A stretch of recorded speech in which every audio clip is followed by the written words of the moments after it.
Bienvenue. Vous nous écoutez sur le www.radioalfayda.net. Alfayda, c'est la référence. En direct du studio Ali Momara, Allélo, mesdames et messieurs, merci de la confiance renouvelée à la Radio Alfayda pour vous informer. Vous avez fait le bon choix. Si vous nous rejoignez dans l'actualité de ce lundi 15 juillet 2024, nous sommes ensemble pour une demi-heure d'informations sur Alfayda FM. C'est l'heure du journal. Voici le sommaire. Face à la presse sénégalaise, le président de la République, Bassirou Diomaye Diakhar Faye, prône des rapports sincères avec les banques mondiales et les FMI. L'essentiel est que nous travaillons à garder la signature du Sénégal crédible pour obtenir sur les montants recherchés. Seul ou en équipe, le garde du corps ou agent de protection rapproché assure la sécurité des VIP en respectant des procédures précises avec discrétion. Un séminaire de sensibilisation a été tenu à Kaolaka par ASFOP au conseil départemental. Le vol de bétail, un fléau qui tue l'élevage à petit feu, un phénomène récurrent observé dans la région de Kaolaka. Sur l'international, Donald Trump visé par une tentative d'assassinat. Joe Biden demande à tous les Américains de s'engager à nouveau pour l'Amérique. Tout le monde doit être traité avec dignité, avec respect et sans haine. Et puis sport, finale Coupe du Sénégal jouée au stade Maître Abdoulaye Wade. Le MPC remporte son 3e trophée en Europe et de 4 pour la Roja. En Amérique du Sud, l'Argentine de Lionel Messi conserve son titre. La revue de quotidien, dernière note de ce journal. Mesdames et messieurs, gardez votre confort d'écoute de développement. C'est dans une poignée de secondes. Le journal Serigne Moussa Kane. Devant ce micro, Kodou Sek Keneme assure les opérations techniques. Ce journal, nous l'ouvrons avec le maire de la commune de Kaolack, Serigne Mboup, informe que les commerçants recasés sont appelés à remplir des formulaires pour une modernisation du site avec des échoppes. Il signale que les commerçants seront mis dans de très bonnes conditions pour un bon déroulement de leurs activités commerciales. Il demande également à ces derniers de collaborer avec les agents de la mairie. Il est exactement 12h02 au Palais de la République.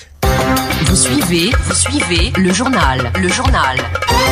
Face à la presse, le président Bassirou Diomaye Diakhar Faye défend les actions prises durant ces 100 premiers jours. Sur le plan diplomatique, il dit avoir la chance ou la malchance de ne pas avoir été là quand les sanctions étaient prises par la CEDEAO contre les États de l'Alliance des États du Sahel. J'estime que la situation de la CEDEAO est sous nos yeux. On ne peut pas la nier. Aujourd'hui, la CEDEAO est en difficulté, il faut le reconnaître, parce que quand une organisation qui est bâtie avec des objectifs d'intégration économique et commerciale, toujours en tout cas plus poussés, quand on voit qu'il y a des pays qui cherchent à sortir de cette organisation, on ne peut pas dire que l'organisation se renforce. Et quand l'organisation ne renforce pas, elle faiblit forcément. Je suis arrivé dans un contexte où ces 3 pays-là ont annoncé leur départ. La période de préavis est en train de courir jusqu'en janvier. Notre responsabilité en tant que contemporains qui devons administrer cette situation malheureuse, c'est de parler aux uns et aux autres. J'ai la chance ou la malchance de ne pas avoir été là quand ces sanctions-là étaient en train d'être prises et qui ont envenimé les rapports entre la CEDEAO et les États de l'Alliance du Sahel. Quand je suis arrivé, ces États-là ne me regardent pas comme quelqu'un qui a été parmi ceux qui les ont sanctionnés. Donc ils ont une facilité à me parler plus qu'ils ne peuvent en avoir pour les autres. C'est un atout qu'il faut mettre au service de la communauté. Quand je dis communauté, je parle de tous les pays. Et de travailler à ce que la réconciliation renforce l'objectif d'intégration. Je n'ai pas attendu d'aller à la CEDEAO.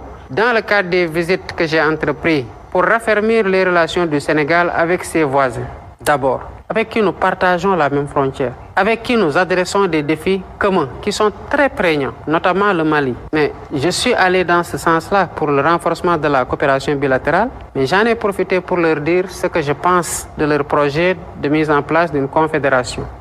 Le chef de l'État, Bassirou Diomaye Diakhar Faye, rappelle que des pays comme les nôtres n'ont jamais assez de ressources et que les urgences sont nombreuses. Selon lui, le principal défi reste la mobilisation des ressources à travers la fiscalité, les droits de porte et le recours à la dette. Moi, je pense que des pays comme les nôtres n'ont jamais assez de ressources. Comme je l'ai dit tout à l'heure, les urgences sont partout. Et le principal défi reste le défi de la mobilisation des ressources qui ne peuvent se faire qu'à travers la fiscalité intérieure et à travers les droits de porte, mais aussi à travers l'endettement. Évidemment, sur le plan de l'endettement, on n'a plus trop de marge. On est obligé encore d'y recourir. L'essentiel étant que nous travaillons à garder la signature du Sénégal crédible pour qu'à chaque fois que le recours au marché international ou sous-régional s'impose, qu'on puisse obtenir ce que nous voulons parce que nous le pouvons. Ces institutions-là restent des partenaires avec lesquels nous sommes en train de travailler, avec lesquels le Sénégal a travaillé pendant des décennies et des décennies. Les rapports que nous voulons avoir avec eux, c'est des rapports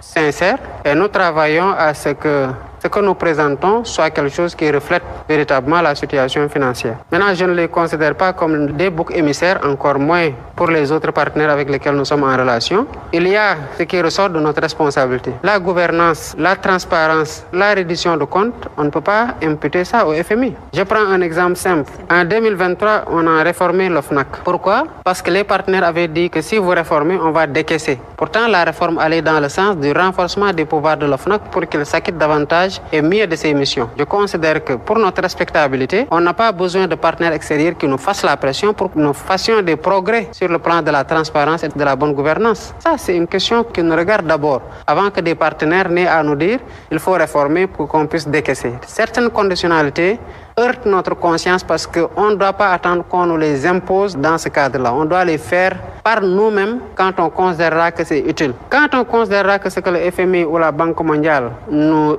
impose de faire ne va pas du tout dans le sens des intérêts du Sénégal ou du peuple sénégalais, en ce moment, on leur fera clairement savoir par des arguments objectifs sur la table que cette option-là n'est pas la meilleure option pour nous et que voilà l'option alternative que nous proposons. Et comme on l'a tout le temps fait en bonne intelligence avec eux, j'estime qu'ils comprendront et nous soutiendrons dans cette démarche-là. À l'instant, le chef de l'État, son Excellence Bassirou Diomaye Diakhar Faye, lors de sa conférence de presse samedi dernier au Palais de la République. Face à la presse nationale au Palais, justement, la réaction du président du groupe parlementaire de Benno Bokk Yakaar, Abdou Mbow, ne se fait pas attendre. Il souligne sa déception par rapport aux nombreuses questions d'actualité. Je voudrais d'abord montrer ma déception parce que je pensais que quand un président de la République mobilise toute la presse, mobilise les Sénégalaises et les Sénégalais, il allait dire enfin où son régime va aller, où est le projet qu'on cherche qui est invisible, quel est le cap qu'il va tracer et dire aux Sénégalais enfin que son Premier ministre va aller faire sa déclaration de politique générale pour qu'au moins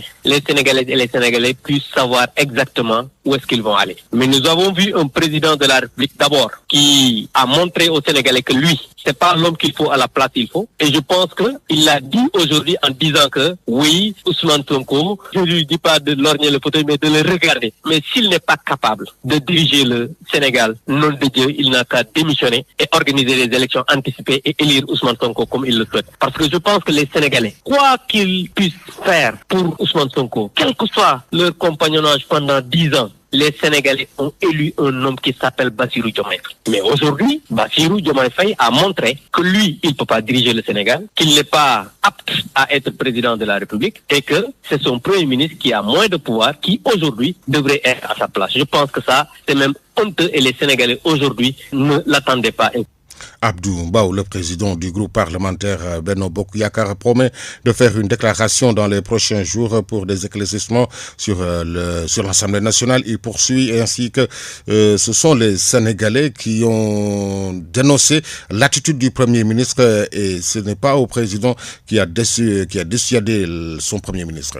Et maintenant, par rapport à ces déclarations sur l'Assemblée nationale, sur les finances publiques, en disant il n'a rien trouvé, mais il n'y a même pas de fonds politiques. Il faudrait que les Sénégalais sachent que ce qu'il dit, fonds secrets, mais c'est des fonds spéciaux. Et c'est ce qu'il a dit en disant que non, on va gérer une rubrique qui va appeler fonds secrets, alors qu'ils avaient dit qu'il allait supprimer ça. D'abord, c'est quand même indigne d'un chef d'État qui avait fait des promesses. Par rapport à l'Assemblée nationale, je l'ai dit, on fera une déclaration pour éclaircir tout ce qu'il a dit, parce que tout ce qu'il a dit sur l'Assemblée nationale, en protégeant son Premier ministre, en renforçant la déclaration qu'il a faite en insultant l'Assemblée nationale, je pense que ça, le Sénégal ne mérite pas des hommes d'État comme ça. Et je pense que dans les prochains jours, on fera une déclaration pour éclaircir tout ce qu'il a dit, parce que tout ce qu'il a dit, encore une fois, sur l'Assemblée nationale, c'est totalement faux. Ça n'a absolument rien à voir avec la réalité. Donc c'est pas lui qui a dissuadé Ousmane Sonko de le faire, mais c'est les Sénégalais dans leur majorité qui ont dénoncé l'attitude ou bien la déclaration même de Ousmane Sonko vis-à-vis de l'Assemblée. Vous suivez le journal. Sur Alfayda FM, la radio qui vous informe partout que vous soyez dans le monde. Le vol de bétail, un fléau qui tue l'élevage à petit feu, un phénomène récurrent observé dans la région de Kaolack. Ils interpellent en tout cas le nouveau régime Ndeye Fatou Cissé. La Fédération nationale pour le développement de l'élevage et la protection du bétail, très indignée en cause la recrudescence du vol de bétail et face à ce qu'elle appelle le manque de volonté de l'État pour venir à bout du fléau.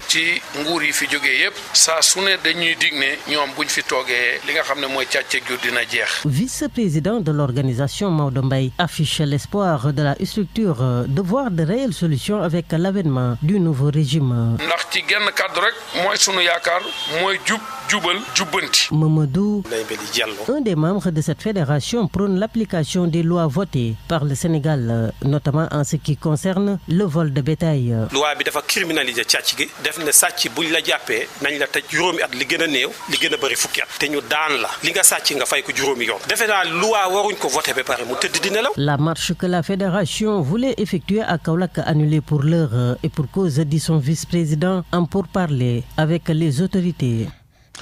Ndeye Fatou Cissé, 1 million d'arbres, c'est l'objectif que s'est fixé le mouvement Ëllëgu Rewmi avec à sa tête Sadia Seyda Seynabou Niass. La cérémonie s'est tenue à Kossi, Atlanta. L'objectif est de sensibiliser cette génération à l'importance de végétaliser l'environnement pour atténuer le changement climatique. Abdou Karim Dieng, environnementaliste, membre du mouvement Ëllëgu Rewmi, au micro de Cheikh Tidiane Diagne. Je serais très ravi de parler de ce sujet parce que je pense que le reboisement est un acte boo xam ne tout un chacun a le devoir de le faire. Primo, parce que l'acte de reboiser, cela signifie, c'est-à-dire de renforcer les capacités de l'environnement. Nous assistons, je peux le dire actuellement, à la déforestation des écosystèmes, à la disparition, je peux dire, des arbres, au profit de l'habitat, au profit de l'urbanisation, au profit de tant de choses qui sont peut-être, qu'on va pas dire jugées inefficaces pour la vie humaine, mais des choses qui sont peut-être pas très importantes pour nous. La conservation de l'environnement nécessite beaucoup d'abnégation, beaucoup de sacrifices à faire, et je pense que la personne de Zeynab Cissé est en train de faire des actes ou même de mener des actions qui sont très importantes pour l'environnement. Et nous disons que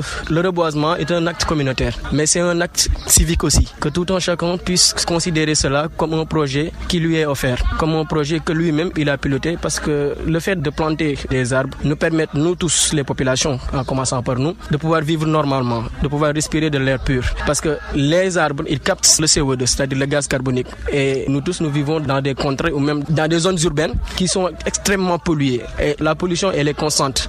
Par exemple, ce sont les voitures, ce sont les usines. Donc nous avons besoin des arbres pour pouvoir vivre normalement. Nous avons besoin des arbres pour que nos écosystèmes puissent vivre. Nous avons besoin des arbres pour la biodiversité, mais nous avons besoin des arbres pour la préservation des acquis de l'environnement. Et nous assistons à une scène de disparition des acquis de l'environnement à travers la raréfaction des arbres dans les zones urbaines, et je pense que ces actes de reboisement vont participer au renforcement de l'environnement, mais aussi à la préservation des acquis de notre société. À l'occasion de cette cérémonie qui s'est déroulée à Kossi, Atlanta, le chargé de la communication de Ëllëgu Rewmi, Ama Diop Ama Ayo, est revenu sur cette journée de reboisement, au moment où le Sénégal fait face à des défis environnementaux. Ce que je peux dire concernant cette journée, comme on a l'habitude de le dire, le reboisement est l'un des piliers de notre plan d'action environnemental.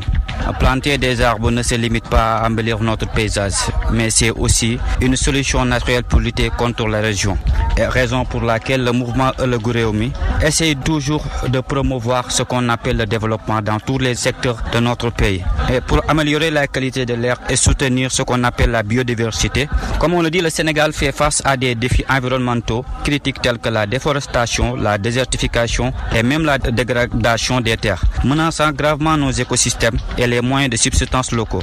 Aujourd'hui, le taux de déforestation dans notre pays est estimé à 0,5%, soit environ 40 000 hectares de forêt perdues chaque année. Cela augmente la vulnérabilité écologique et économique de nos communautés rurales, impactant particulièrement la biodiversité et la fertilité des sols. C'est dans cet esprit que le mouvement Ëllëgu Rewmi organise cette journée de reboisement et d'investissement humain ici à Kossy Atalanta, plus connu au nom de Kossy Imam Hassan Cissé. Aujourd'hui, nous allons lancer cette grande campagne de reboisement avec l'objectif ambitieux de planter des milliers d'arbres dans les jours à venir. Chaque arbre planté sera un symbole de notre engagement collectif et un pas de plus vers un avenir plus vert. De ce fait, nous convions tout un chacun à faire de même pour donner à nouveau une vie meilleure à tous les Sénégalais et plus particulièrement à notre chère région Kaolack. Vous suivez le journal.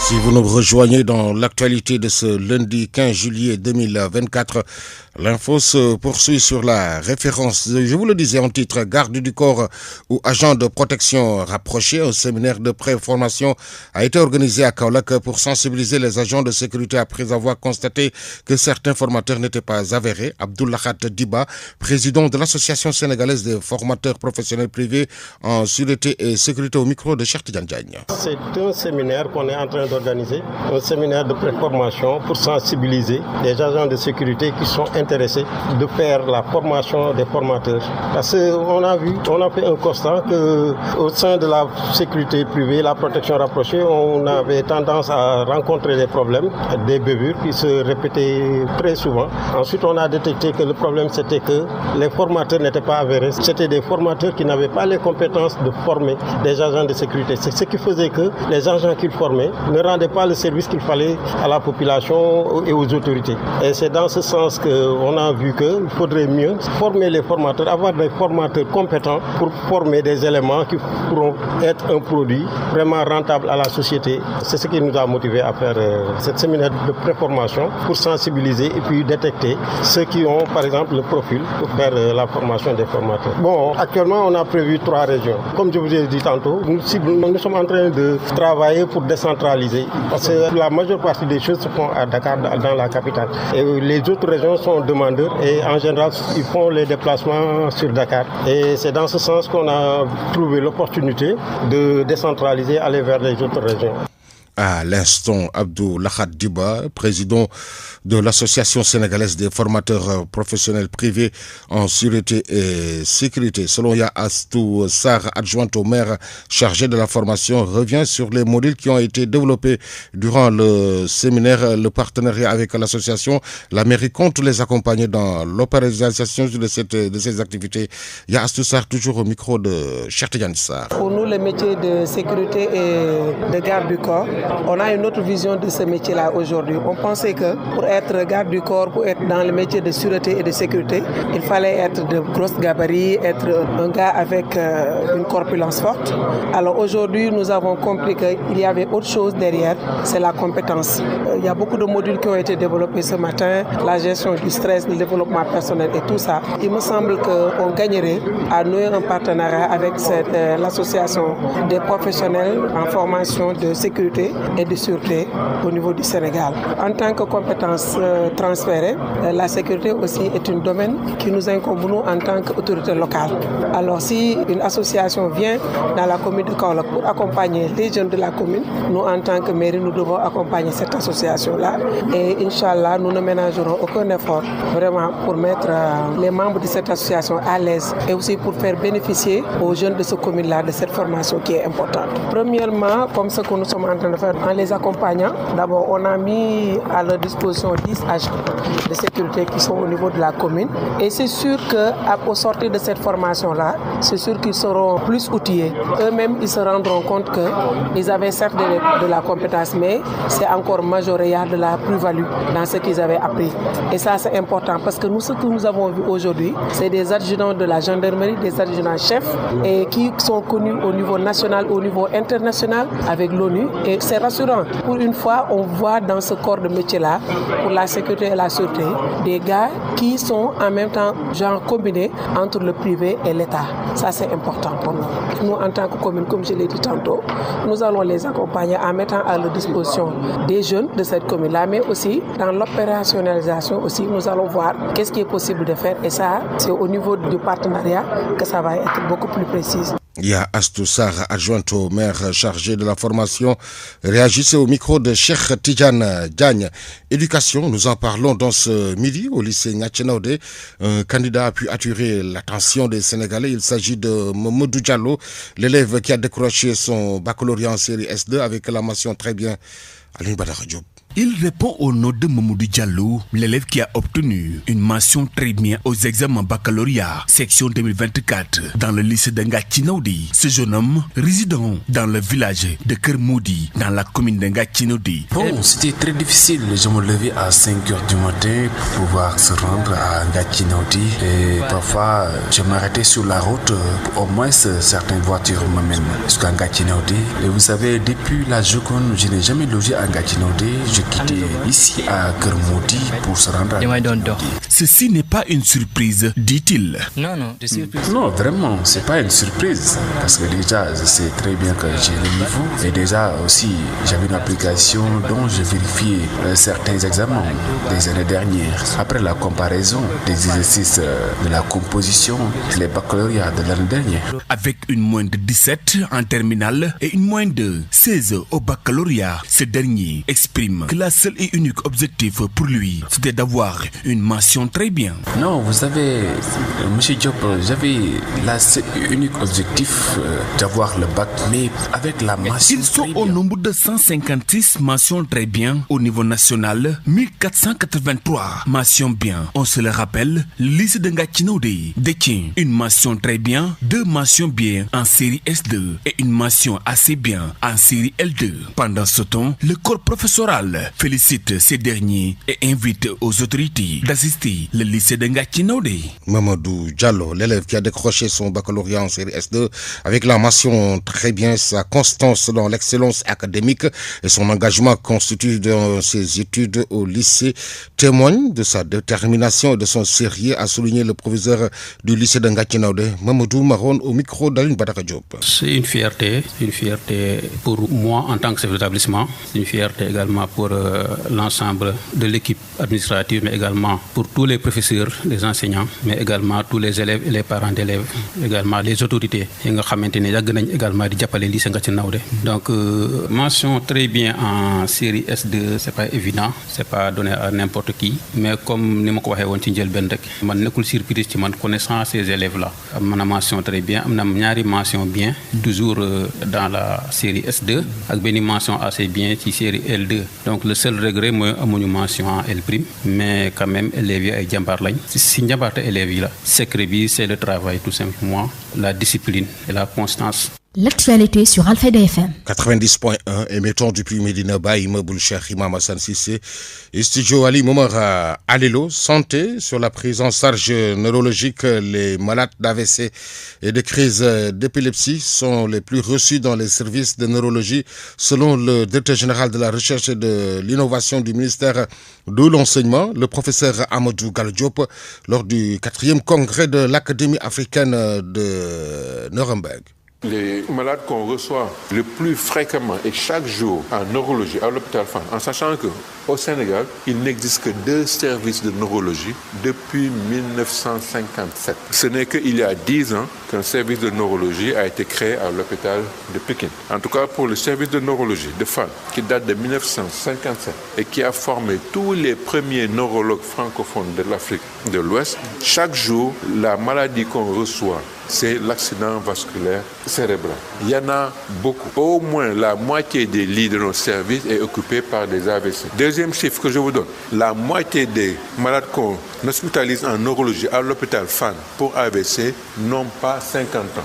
Car l'âge de ceux qui font les AVC sont de plus en plus jeunes, parce que c'est très tôt que l'éducation sur le plan alimentaire, l'activité sportive, ne pas toucher à la cigarette et autres. Quand elle se fait mal, maintenant on voit très tôt les maladies venir. Deuxième maladie, c'est l'épilepsie. Maintenant, au moins, les épileptiques viennent se faire consulté. Quand on a mis en place la Ligue sénégalaise contre l'épilepsie, pour montrer que ce n'est pas une maladie du diable, ce n'est pas de la sorcellerie, n'importe qui peut faire une crise d'épilepsie. Maintenant, les gens viennent consulter alors qu'ils se cachent. Alors qu'un enfant qui fait des crises d'épilepsie et qu'on vérifie que son cerveau n'a pas d'anomalie grâce au scanner et autres, s'il prend son traitement et ça coûte 700 francs maximum, la boîte qui va durer 1 mois, un comprimé par jour, qu'il vient régulièrement à ses rendez-vous, près de 75% des enfants qui souffrent d'épilepsie, quand on les reçoit très tôt, qu'on les met sur traitement et qu'on les surveille, au bout de 5,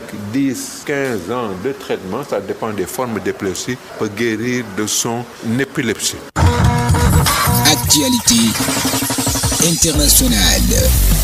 Sur l'international, Donald Trump, visé par une tentative d'assassinat, Joe Biden demande à tous les Américains de s'engager à nouveau pour l'Amérique. Tout le monde doit être traité avec dignité, avec respect, sans haine.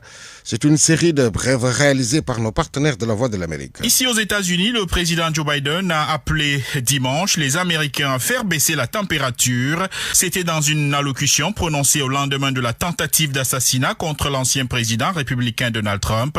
Le FBI, pour sa part, a désigné un suspect dans ce qu'il a appelé, cela qualifié de tentative d'assassinat de l'ancien président Donald Trump. Une enquête est cependant toujours en cours. Pour sa part, l'ex-président Donald Trump a exhorté les Américains à l'unité. Il est arrivé à Milwaukee, dans le Nord-Est, pour la convention des républicains qui doivent officiellement l'investir comme leur candidat à la présidentielle. De nombreux dirigeants du monde ont exprimé leur indignation après la tentative d'assassinat. Actualité internationale. Au Rwanda, quelques 9 millions d'électeurs sont appelés aux urnes ce lundi pour des élections législatives et présidentielles à laquelle est candidat le président Paul Kagame qui dirige le pays depuis 1994.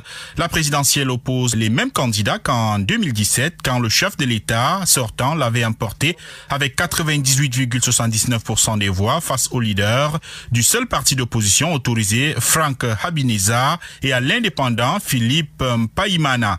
Le décompte des voix commencera dès la clôture. Des résultats partiels seront communiqués au fur et à mesure du dépouillement jusqu'à l'annonce des résultats provisoires le 20 juillet, a indiqué une source au sein de la commission électorale. Les résultats définitifs seront proclamés le 27 juillet. Actualité internationale. 5 personnes ont été tuées dans l'explosion d'une voiture piégée dans un café de Mogadiscio, la capitale de la Somalie, qui était bondée en raison de la retransmission de la finale de l'Euro 2024 dimanche soir, ont indiqué les médias locaux. Les rapports préliminaires de la police font état de 5 morts et d'une vingtaine de blessés, a déclaré le porte-parole de la police, le major Abdi Tifa Aden Hassan, aux médias d'État. Selon l'agence de presse nationale somalienne, la télévision nationale somalienne a donné la même information. Actualité internationale. Et puis, l'ancien président péruvien Alberto Fujimori, âgé de 85 ans, sera candidat à un 3e mandat en 2026, a annoncé sa fille Keiko Fujimori, dirigeante du principal parti de droite du pays. Mon père et moi avons discuté et décidé ensemble qu'il serait candidat à la présidence, a écrit Keiko Fujimori sur les réseaux sociaux en publiant une vidéo de son père qui a annoncé en mai qu'il souffrait d'une tumeur maligne de la langue. Alberto Fujimori, d'origine japonaise, a dirigé le pays d'une main de fer entre 1990 et 2000. Et sport.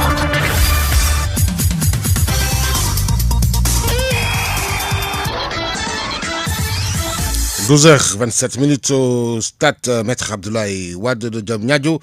Une page sportive que nous ouvrons avec la finale de la Coupe du Sénégal remportée par le MPC. Bourg-Petite-Côte devant les férus du foot de Louga sur le score d'1-0. Voici la réaction du président de MPC, Mbaye Diouf Dia.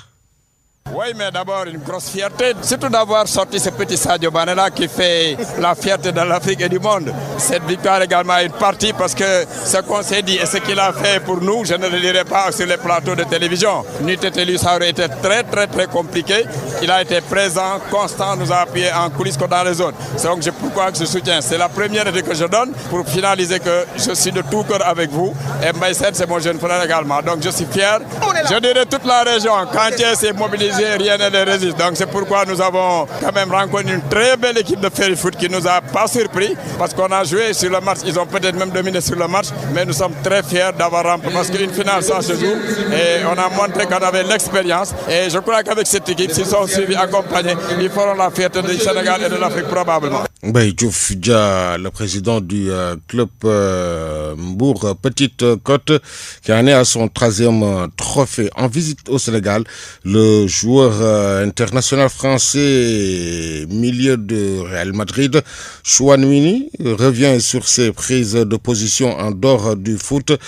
C'était lors de sa visite au Sénégal à l'ambassade de la France en présence de la ministre des Sports et de la Jeunesse, Chouameni. Beaucoup de joie, c'est un honneur pour moi de venir ici au Sénégal, de pouvoir rencontrer la jeunesse africaine, la jeunesse sénégalaise. Je voulais les rencontrer, essayer de leur donner des conseils, ils m'ont posé de nombreuses questions. Donc on a eu un super moment d'échange et je suis très content d'être venu ici. Hier je suis allé à Touba, je suis allé visiter le nouveau magasin Le Koufi qui a ouvert à Touba. Je connais aussi la Casamance, je sais qu'il y a Crépin Diatta qui m'en a parlé, Ismaël Jacobs quand j'étais à Monaco. Voilà, j'ai beaucoup d'amis sénégalais qui m'ont toujours dit le plus grand bien du pays. Donc comme je l'ai dit, c'est avec plaisir que je suis venu ici. J'espère avoir le temps d'aller à Salé. Dakar est une super ville, donc non, c'est un pays magnifique. Comme je l'ai dit auparavant, les moments de joie, il ne faut pas qu'ils soient trop hauts, les moments de déception pas trop bas. Il faut toujours réussir à garder une balance entre les bons et les mauvais moments parce que comme dans la vie de tous les jours, tout va t'arriver. Il y aura des moments où on sera très content, des moments qui seront un petit peu plus compliqués. Mais il faut toujours garder espoir, toujours croire en ses rêves, toujours croire en son éthique de travail et prier. Je veux qu'on arrête de stigmatiser les footballeurs. Je veux qu'on nous enlève cette étiquette de juste footballeur parce qu'on est plus que ça. On est d'abord des êtres humains comme tout le monde, donc on a des opinions, on peut avoir des prises de position, on peut avoir des idées sur certains sujets. Donc c'est cette idée-là que j'essaie de véhiculer. Quand il y a quelque chose qui me plaît pas, j'essaie de le dire. Voilà, montrer à tout le monde qu'on est des personnes normales, on a le droit d'avoir des idées, des convictions, d'être d'accord sur certains points et d'autres non. Chouameni sur ses prises de position en dehors du football. Euro 2024, la Roja bat l'Angleterre 2-1 et remporte son 4e trophée. En Amérique, l'Argentine conserve son titre à la finale de la Copa América après avoir battu la Colombie sur le score d'1-0. Retour chez nous pour parler du basket, Coupe du Sénégal. L'AS Douanes domine largement US Rail 62-42 et rejoint le dernier carré d'as. Chez les dames, la Jeanne d'Arc de Dakar élimine le tenant du titre Duc 66-48 et file en demi-finale. Handball, deuxième journée D2 en dames, U4 s'incline devant US Rail 16-19 pour le compte de la 10e journée. Golf Handball Club Olympique de Diourbel et Gaston Berger ont battu par forfait. Chez les hommes, Gaston Berger bat Isaac Sport 37-29. 12h32 tout de suite, la revue de quotidien. La revue de presse. L'Obs, Pop, Place, Le Soleil, Sud Quotidien, Walf, Le Matin. Lundi 15 juillet 2024, la presse du jour lue et parcourue en 2 minutes 44 par Ndeye Fatou Cissé. Les quotidiens sénégalais parus ce matin convergent le regard fortement teinté de qualificatifs vers le palais de la République où le président Diomaye s'adressait à la nation à travers la presse nationale samedi. Tout simplement magistral, s'exclame la voix qui liste certaines questions abordées comme les urgences sociales, la fiscalité, l'emploi des jeunes, la situation politique, la défense nationale, ainsi que d'autres points comme les rapports du président avec son premier ministre. Je suis très serein parce que j'ai le meilleur PM de l'histoire politique du Sénégal, se réjouit à la une du quotidien Le Verdict. Bassirou Diomaye Faye, le président sénégalais face à la presse sur les questions de l'heure. Sans filtre, note 24 heures. Sans détour, renchérit le quotidien Yor. Il sert son couscous épilogue Besbi le jour. Le goût de la première, titre pour sa part L'Observateur. Net et sans frioriture. exulte pendant ce temps le quotidien national Le Soleil. Diomaye déballe et défend Sonko, titre Les Échos. Des pierres dans le jardin de Macky, la personne la riposte lundi. Annonce Dakar Presse. Fonds politique, nous n'avons rien trouvé, dit à la une de la dépêche le président Diomaye. De la poudre aux yeux, affirme Bougane Gueye Dany qui à la une de plusieurs journaux apporte une note loin d'être satisfaisante à la sortie du président. S'adressant aux Sénégalais, il déclare à la une de critiques, je cite, « Préparez-vous à souffrir avec ces incompétents ». Sans pitié à l'endroit du président Diomaye, Bougane qui à la une de plusieurs journaux parle d'une dictée préparée. Souligne à la une du Regard ce qu'il considère comme étant des contradictions. Contrat pétrolier, Diomaye va renégocier, renseigne dans sa parution du jour L'éveil. Révélation qui fait mention à une affaire d'escroquerie foncière à Kaolack. De renseigner que Modou Ndiaye Rahma a été sauvé de justesse de la prison. Il a été sauvé par la chambre d'accusation de la cour d'appel, précise la dépêche. Tentative d'assassinat du candidat Trump. L'histoire se répète aux États-Unis, rappelle ce matin l'informateur qui à Dakar est s'intéressant à la mesure de sommation d'arrêt des chantiers sur la corniche et la bande de Filao. Note une posture qui s'assimile à une reculade. Et puis celle qui n'entend point s'affaiblir malgré la pression et autres tentatives malsaines, c'est la presse sénégalaise. De Senghor à Diomaye en passant par Diouf Wade et Macky. La presse jamais vaincue, titre Direct News, qui se fait l'écho ce matin de l'édito de Pape Diogaye Faye. Sa candidature écartée pour la succession du bâtonnier. Maître Mbaye Gueye traîne le conseil de l'ordre devant la cour d'appel. Relate ce matin Libération qui à la caisse de sécurité sociale relève une prolongation de l'affaire portant sur un détournement de près de 2 milliards. 12h35, c'est la fin de cette édition. Merci à Kodosek qui en a assuré la partie technique. La rédaction en chef a été assurée par Elhadji Ibrahima Gaye. Était devant ce micro Serigne Moussa Kane. L'info revient dans moins de 25 minutes. Ce sera en Wolof avec Mariam Abba. Tout de suite le rappel de ce qui a fait l'essentiel de ces 12 heures. Face à la presse sénégalaise, le président Bassirou Diomaye Diakhar Faye prône des rapports sincères avec la Banque mondiale et le FMI. L'essentiel est que nous travaillons à garder la signature du Sénégal crédible pour obtenir les montants recherchés. Seul ou en équipe, le garde du corps ou agent de protection rapproché assure la sécurité des VIP en respectant des procédures précises avec discrétion. Un séminaire de sensibilisation a été tenu à Kaolack par ASFOP au conseil départemental. Le vol de bétail, un fléau qui tue l'élevage à petit feu, un phénomène récurrent observé dans la région de Kaolack. En seconde partie, vous avez suivi l'actualité internationale, la page sportive et la revue de quotidien. Mesdames et messieurs, merci de nous avoir accueillis dans l'intimité de chez vous. Excellente suite des programmes sur la 90.1. Le journal Serigne Moussa Kane.